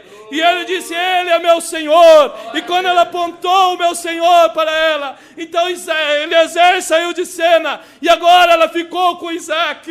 Foi isso que aconteceu nesse dia. Houve um profeta que olhou aquela nuvem, e ele olhou o que estava ali dentro, e Deus disse, vira a foto. E quando ele virou, ele disse, é Cristo. E ele descreveu para nós, isso é Cristo, isso é Apocalipse 10. Descreveu que era ele descendo com o livro aberto. Então quando Eliezer mostrou Isaac, você não vê mais Eliezer. Ele cumpriu o seu tempo. Irmão, nós amamos o nosso mensageiro. Há pregadores que, se ouvir isso, pensam que nós estamos tirando o irmão Brana do lado, mas pelo contrário, nós estamos colocando o irmão Brana onde ele sempre quis estar. Ele nunca quis tomar o lugar, ele quis apenas apontar Cristo para nós. Esse era o desejo dele. Ele sabia que ele tinha uma missão, era apontar o Cordeiro, como João apontou, mas ele sabia, depois que os selos foram abertos, que ele não teria muito tempo aqui. Ele tinha apresentado o Cordeiro, a palavra para nós. Nós estamos dando ao irmão Brano o lugar que ele merece, e ele tem, a honra que nós temos, mas nós não podemos dar a ele um lugar além do que ele mesmo quis. Nós respeitamos e amamos esse mensageiro. Como nós amamos esse profeta. Mas nós sabemos que ele cumpriu a sua missão. Ele apresentou Cristo, ele revelou a palavra para nós. Ele mostrou o mistério do 7º selo, o desenrolar da sua vinda. Ele desvelou isso para nós. Ele falou isso em suas mensagens. E ele sabia que haveria um tempo que o Espírito Santo ia se encarregar de abrir o entendimento da noiva, porque agora seria a noiva tratando com o anjo forte diretamente, porque Apocalipse 10:7 foi tirado, e então ficou Apocalipse 10:6, que é Cristo e os trovões soando, o anjo forte, e Apocalipse 10, do 8 ao 11, que é a noiva. O 7 foi tirado, o casamento foi feito. Ele sabia qual era a sua missão. E Satanás vê isto, e ele é o mesmo jeito que ele era então. E ele é do mesmo jeito que ele era então, Satanás. Porque ele também não muda. Suas táticas são conhecidas. Por isso é que o profeta veio e falou, sabe o que o diabo fez lá no princípio? Ele enganou a primeira Eva por descrer de uma palavra. Então, Cristo veio e nos advertiu através desse profeta. Vocês nunca descreiam de uma palavra. Vocês fiquem com tudo que eu tenho pregado para vocês. Vocês nunca descreiam dessa Bíblia, porque então vocês vão ser a noiva palavra desse dia. Então, porque ele sabia, descreveu a tática desse cavaleiro, do cavalo amarelo, desse cavalo baio que está aí hoje, que é o diabo. É do mesmo jeito que ele era então. Ele disse, eu vou afundá-los ali fora, nessa noite, porque Jesus está longe deles. Agora, os ventos começaram a soprar, os problemas começaram a surgir, e parecia que ninguém tinha resposta. Ninguém tinha resposta. E hoje nós temos bomba de hidrogênio e tudo, e ninguém tem a resposta para dizer a hora que estamos vivendo. Ninguém pode dizer que a Terceira Guerra Mundial está na iminência de acontecer, que o Armagedon está para acontecer, mas nós temos a resposta para os acontecimentos desse dia de hoje. Nós temos a resposta para saber posicionar o dia e a hora que nós estamos vivendo. E os problemas começaram a surgir e parecia que ninguém tinha resposta. E hoje temos bomba de hidrogênio e astronautas e tudo mais, que parece que ninguém tem a resposta. E eles têm todo tipo de conferência e reuniões, tentando descobrir se podem enviar alguém para a Lua. Eu não estou preocupado em chegar à Lua. Eu quero ir além da Lua. Quando eu começar a subir. Eles têm se gabado aqui, a Rússia, não muito tempo atrás, acerca de um homem no espaço. Tiveram o primeiro homem no espaço. Quão atrasado estão. Tivemos um no espaço por 2000 anos. Que coisa. Estamos subindo com ele num desses dias. Com ele certamente. Tivemos um Elias, tivemos um Enoque que foi levado. Tivemos um Elias que foi levado, tivemos um Jesus que foi levado, tivemos um mensageiro nessa era que foi levado além da cortina do tempo e mostrou para nós que o céu não é uma questão geográfica de distância. O céu é apenas uma dimensão que está numa velocidade mais rápida, e num desses dias nós vamos entrar e dar um passo à nossa teofania e caminhar para encontrar o Senhor nos ares. Um profeta desvendou isso para nós. Por isso que o irmão Bosworth pôde na sua cama, por 2 horas, cumprimentar cada um dos seus convertidos. Ele estava ali, o seu corpo na cama, mas Deus permitiu ele entrar naquela outra dimensão, ou permitiu que aquela dimensão freasse um pouco, e os seus convertidos começaram a passar. E ele, por 2 horas, cumprimentou cada um deles. Esse é o Deus que nós servimos nesse dia. Essa é a hora que nós estamos vivendo. A ciência simplesmente não sabe nada do que eles estão falando. Eles não têm o conhecimento, porque eles conhecem só no intelecto. Mas nós tivemos um verdadeiro cientista, que foi formado não em uma faculdade, mas foi formado pelo próprio Deus do céu, que desde do seu nascimento esteve cuidando daquele menino, não deixou ele beber, não deixou fumar, não deixou nunca beijar uma garota, manteve aquele vaso puro, porque ele tinha uma missão para aquele vaso, que era uma missão a mais especial desde a história da humanidade, tirando o próprio Jesus, que era o Deus mesmo. Mas esse profeta agora tinha a maior missão, que seria delegada para ele, e vestir uma noiva com a palavra desse dia. Esse foi o seu desejo. E eu posso dizer que o seu desejo será cumprido. O seu desejo está sendo cumprido, porque Deus tem levantado um ministério quíntuple ao redor do mundo, que está trazendo a mensagem como ela é para um povo, e há homens e mulheres que estão amando essa mensagem, e eles farão parte da noiva desse último dia. O barco estava agitado e o vento está soprando, e Satanás está balançando o barco, golpe após golpe, onda após onda. E então eu te digo, o que nós precisamos é de um reavivamento. Ali estavam ele, exatamente como estamos hoje. Mas você sabe de uma coisa? Ele não os tinha deixado, na verdade. Amém? Tinha só se ausentado dele. Mas na quarta vigília, no amanhecer de um novo dia, ele voltou para eles e se deu a conhecer. E disse, não tema, sou eu. Não tenha temor, sou eu que estou aqui. Eles pensaram, é um fantasma. Ele disse, não se assustem, sou eu. Oh, você sabe, ele apenas tinha se ausentado. Oh, ele não os tinha deixado. Não, a Bíblia diz que ele subiu um dos maiores montes que havia no país para que ele pudesse observá-lo. Foi isso que ele fez conosco. Ele veio e levou um profeta ao Monte Pôr do Sol e disse, esteja ali em Tucson, a 40 quilômetros de Tucson, e ali no Monte Pôr do Sol, ali ele desceu e nos observou desde cima, 48 quilômetros de altura, e ele desceu, mas ele não ficou ali, ele veio e dali ele desceu, e entrou em um anjo terreno e começou a desvelar todos os mistérios para nós. Mas ele estava nos observando, como Jesus estava numa montanha alta observando. Nesse dia, o Filho do Homem, na sua forma teofânica, veio e estava nos observando novamente ali de cima, do Monte Pôr do Sol, observando. E ele começou a passear ali, e as câmeras tomando foto desde o México. E houve uma última foto que eles tomaram. E naquela última ele disse, agora eu vou deixar me mostrar. Não para vocês, cientista. Eu vou me mostrar para a minha noiva agora. Oh, eu vou deixar tomar a minha foto. E o meu mensageiro, quando ver, vai ver que se parece exatamente como eu lhe apareci em uma visão, quando ele era um jovem. E quando o mensageiro virou a foto e olhou, disse, é o mesmo rosto de Hoffman. Oh, é o mesmo Cristo novamente. Manifestado para nós nesse dia. Oh, ali estavam eles. Exatamente. Mas você sabe de uma coisa? Ele não os tinha deixado. Ele cuida dos pardais. Sim, Senhor. Ele cuida dos pardais. E eu sei que Ele também está cuidando de nós nessa noite, correto? Ele está olhando essa reunião.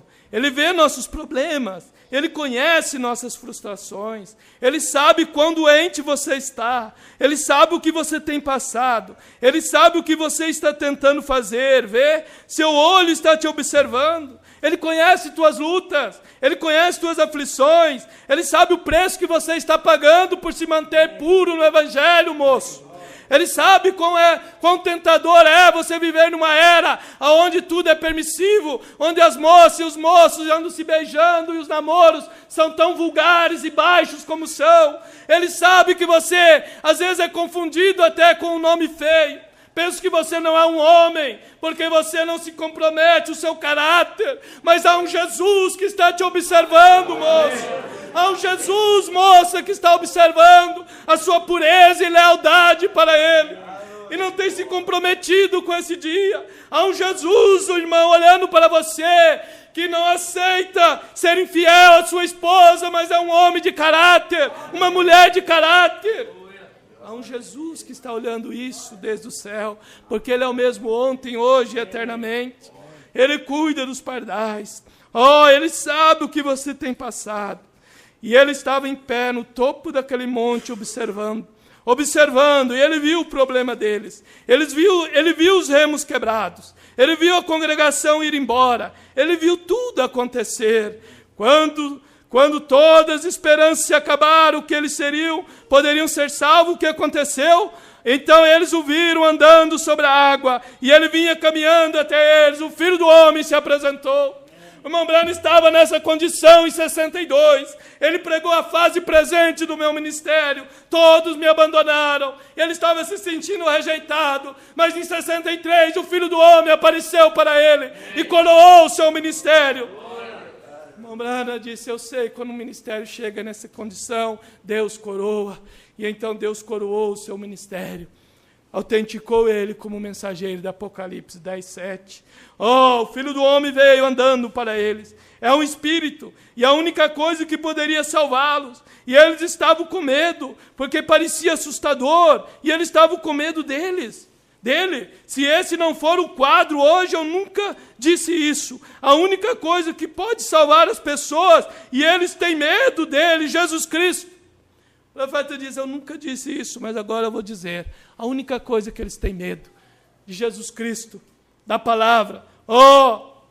Nessa hora de tragédia que nós estamos, quando a igreja está prestes a entrar na federação da igreja, ao concílio mundial, e eles têm medo da palavra para o dia, eles têm medo do Filho do Homem, eles têm medo de Apocalipse 10, eles têm medo de Lucas 17:30, de dizer que Deus veio em carne humana novamente. Mas veio um profeta que diz para mim que Jesus Cristo viria em carne humana novamente nesse dia, para unir o corpo ao cabeça, para realizar o casamento da noiva nesse dia. Então, nós não temos medo de dizer o que ele disse. Amém? Agora, terminando, vamos nos pôr de pé, que a hora já se foi.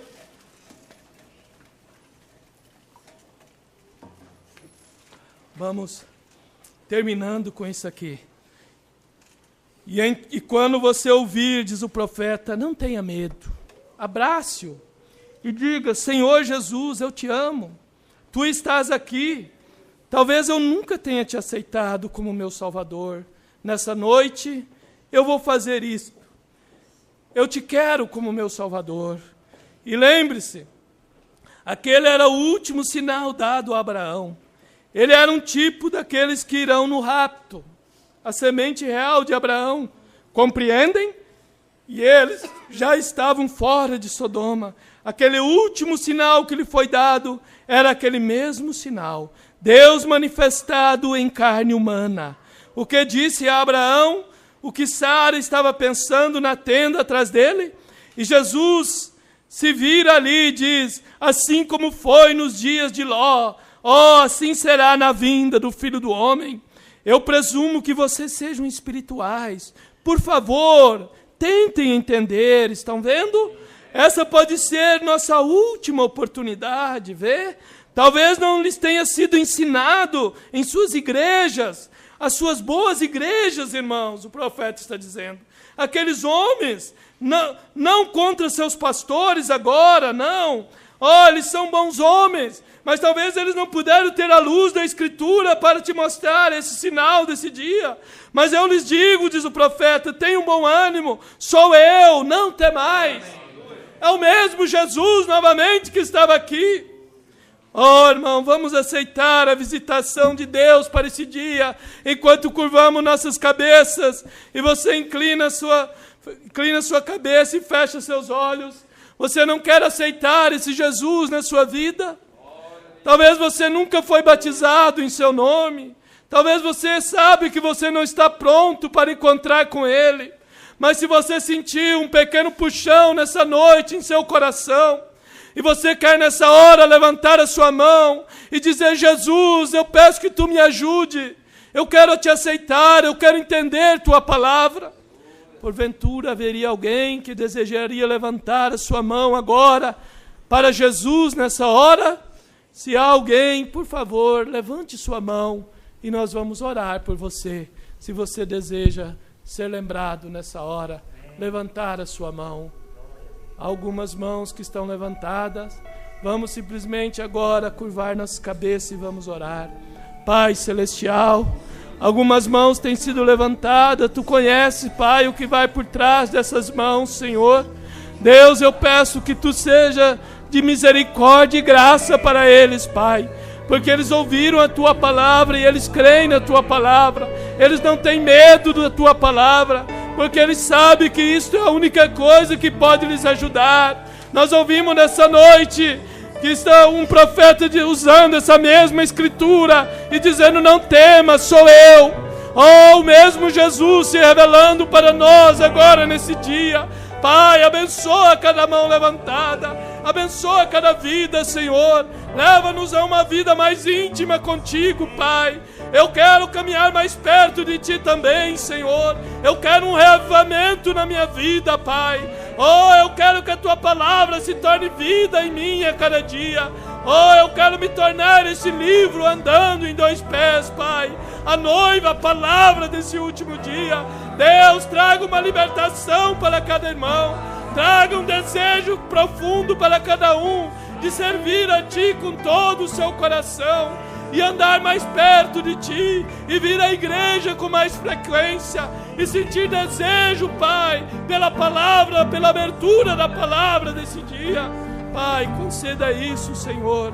Nos encomendamos cada vida a Ti, Pai, no precioso nome de Jesus Cristo, o nosso Salvador, o nosso Redentor. Enquanto se aproxima o irmão para cantar um hino para nós. Que bela história, a excelsa glória, nasceu Salvador, Jesus o Rei, nasceu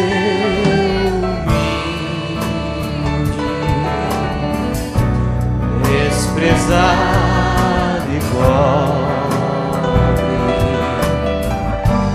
varão de lágrimas e muita dor. Oh, quanto eu amo!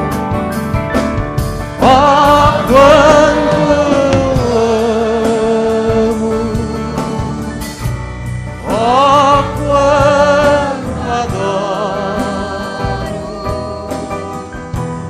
És minha vida,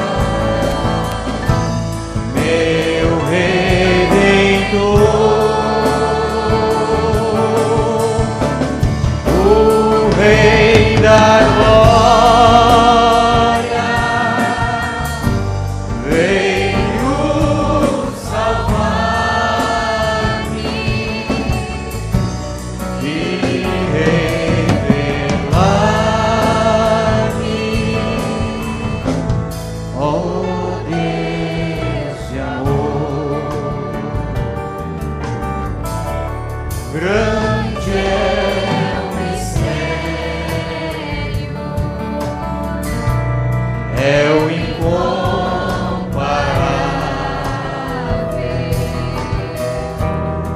o Verbo se encarnou e ao mundo ele venceu. O plano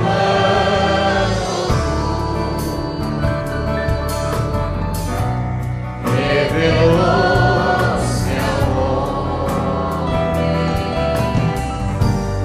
e pôs seu terno amor me resgatou. Bem forte agora. Ó, quanto eu amo! Ó, quanto eu amo! Ó, quanto adoro! És minha vida, meu Redentor, o Rei da glória, veio salvar-me e revelar-me,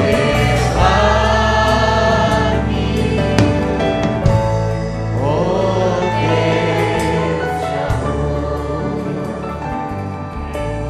Amém. Glórias a esse Deus. Muito obrigado pela sua bondade, misericórdia para nós. Nos acompanharam alguns nomes que nomearam aqui e outros mais que também nos acompanharam. Deus abençoe todos eles. Irmã Emily Araújo de Pelotas, Rio Grande do Sul, Ana Lídia e Sandra de Gravataí, Rosane de Novo Hamburgo, Ada de Novo Hamburgo, Evair Machado de Boa Vista do Sul, Rio Grande do Sul, Hélio de Florianópolis, Manuel Ramos de Fazenda Rio Grande, Ademir e família, Edna, Vila e Clarice, Orani, Sueli, Wesley, família, todos de Toledo. Vilma e Clarice, né? Estão corrigindo aqui. Juraci, família de Londrina. Irmão Sandro de Vera Cruz do Oeste. Josias e família de São Paulo. Aparecido e família de Cosmópolis. Edivaldo Leite, família de Itapevi. Eduardo Maia, Ferraz de Vasconcelos. Gerson e família de Ferraz de Vasconcelos. José e Inês de Mogi Guaçu. Elifas e Mônica de Macaé. Vânia e Israel e Juliane também nos acompanharam. Todos os demais. E a irmã Evair pede oração por sua família. Irmão Wilson, vem orar. Lembrando do próximo sábado, culto de jovens. Aqui mais especialmente direcionado aos jovens. No próximo sábado. Mas todos devem comparecer, todos que podem, né? Que Deus os abençoe. Nunca falamos nada para magoar ninguém, mas procuramos falar o Evangelho e às vezes ele nos sacode, na verdade, mas é o amor de Deus para nós. É como aquele homem disse: você vai dar valor a isso quando estiver no mundo. Nós vamos dar valor a isso naquela manhã de ressurreição, quando nós vemos nossos amados. Então nós vamos valorizar a mensagem que ouvimos. Vamos valorizar o pastor que se manteve fiel a essa palavra. Porque, irmãos, se nós erramos, sendo sinceros, Deus vai nos perdoar. Mas tudo que nós podemos ver, que é a palavra, nós estamos procurando trazer para vocês.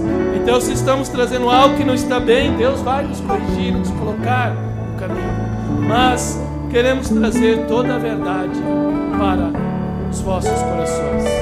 Deus os abençoe. Na quarta o pastor estará aqui. No próximo domingo a ceia do Senhor. Todos devem vir. Acerte a sua vida. A ceia é uma prova que você está lutando para ser um cristão. Talvez você não chegou, nem eu tenha chegado onde eu devo chegar, mas todos estamos numa jornada. Você tem algo para acertar, acerte nessa semana. Acerte a sua vida, se humilhe, seja humilde. Faça o que você tem que fazer. Mas é hora, irmão, de nós nos acertar. Não é tempo de nós ficarmos com nada pendurado mais. É hora de nós termos realmente a nossa vida em ordem com o Evangelho. É um tempo muito tremendo que nós estamos vivendo. É uma hora de jubileu, é uma hora de saída realmente. É uma hora onde nós devemos estar muito apercebidos. Porque Jesus disse: quando essas coisas acontecerem, olhai para cima, porque a vossa redenção está próxima. E a redenção completa é o novo corpo. Oh, que Deus os abençoe no nome de Jesus. Bendito Deus, só temos nesta manhã te agradecer. E mais uma vez,